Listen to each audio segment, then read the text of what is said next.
A particle is released from height s. At certain height, its kinetic energy is 3 times its potential energy. The height and speed of the particle at that instant are respectively. देखिए बच्चों, अगर एक particle को आप release किए हैं with certain height S से आपने रिलीज़ किया, तो एक चीज़ तो पक्का है कि जो टोटल मैकेनिकल एनर्जी रहेगा वो क्या रहेगा बच्चों, कंजर्व रहेगा। क्या रहेगा? कंजर्व रहेगा। जब आपने यहाँ से रिलीज़ किया था तो यहाँ पे इनिशियल वेलोसिटी 0 था, लेकिन कह रहे हैं कि जैसे जैसे नीचे आया है तो किसी एक इंस्टेंट पे जो काइनेटिक एनर्जी है वो 3 times it's potential energy, 3 times it's potential energy है। इसका मतलब काइनेटिक एनर्जी बढ़ा है और पोटेंशियल एनर्जी घटा है। इनिशियली जब इनिशियल वेलोसिटी 0 था तो काइनेटिक एनर्जी 0 था, पोटेंशियल एनर्जी मैक्सिमम था। तो हम कह सकते हैं बच्चों kinetic energy plus potential energy by applying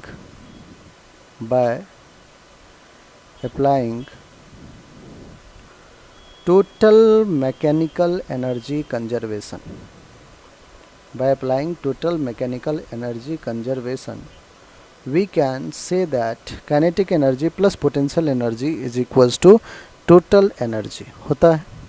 kinetic plus potential जो होगा वो total energy के इक्वल होगा, जिस total energy को हम क्या लिखते हैं बच्चों, E लिख सकते हैं। 3 है, ठीक है।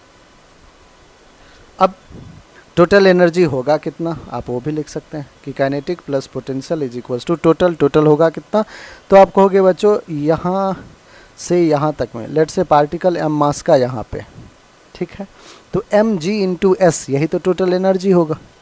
देखिए आप यहाँ से यहाँ तक में अगर पार्टिकल यहाँ पे है हमारा एम मास का पार्टिकल, तो उस पर फोर्स कितना लगेगा, एम जी, और डिस्प्लेसमेंट कितना है, एस, तो टोटल एनर्जी इसके पास कितना है, एम जी एस। कोई दिक्कत नहीं। अब काइनेटिक किसी भी पॉइंट पे काइनेटिक एनर्जी जो है 3 टाइम्स इट्स पोटेंशियल एनर्जी है। तो लेट से पोटेंशियल एनर्जी अगर u है तो काइनेटिक एनर्जी क्या होगा बच्चों, 3u। 3 प्लस u कितना हो जाएगा, mgs।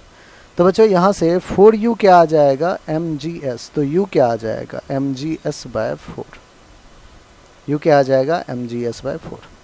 किसी भी पॉइंट पे जो पोटेंशियल एनर्जी u क्या है बच्चों, पोटेंशियल एनर्जी, तो किसी भी पॉइंट पे एट एनी पॉइंट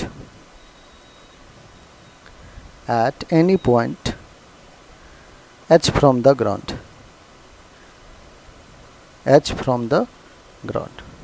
ध्यान समझिएगा बच्चों। लेट से वो कोई पॉइंट जो है वो ग्राउंड से h हाइट पे, तो यहाँ पे पोटेंशियल एनर्जी जो है u वो क्या होना चाहिए, तो आप कहोगे कि सर वहाँ पे तो mgh होना चाहिए, और mgh है किसके, u किसके इक्वल है, तो mgs/4 के इक्वल है। u तो mgs/4 के इक्वल है, अभी आपने फाइंड किया। mg कैंसिल, तो हाइट क्या आ जाएगा बच्चों, s/4। हाइट क्या आ जाएगा, s/4। s/4 हमारा कौन सा ऑप्शन है, तो आप कहोगे 1 और 4 है, तो 3 और 2 तो ऐसे ही कैंसिल आउट कीजिए। अब आगे बढ़ते हैं बच्चों, काइनेटिक एनर्जी भी फाइंड करना है। काइनेटिक एनर्जी क्या होगा किसी भी पॉइंट पे, तो हाफ ऑफ m, उस पॉइंट पे वेलोसिटी v², तो हाफ ऑफ mv² वो 3 times of potential energy, that is 3 times of u है, 3 टाइम्स ऑफ u है, ठीक है बच्चों। तो half mv² is equals to 3, u कितना है, mgs/4, u कितना है, mgs/4। m ने m को कैंसिल कर दिया, ठीक है, 2 1 जा 2 2 जा, तो यहाँ से v² क्या आ रहा है, 3gs/2, तो v क्या आ जाएगा, √3gs/2, √3gs/2। कौन सा ऑप्शन है बच्चों, √3gs/2।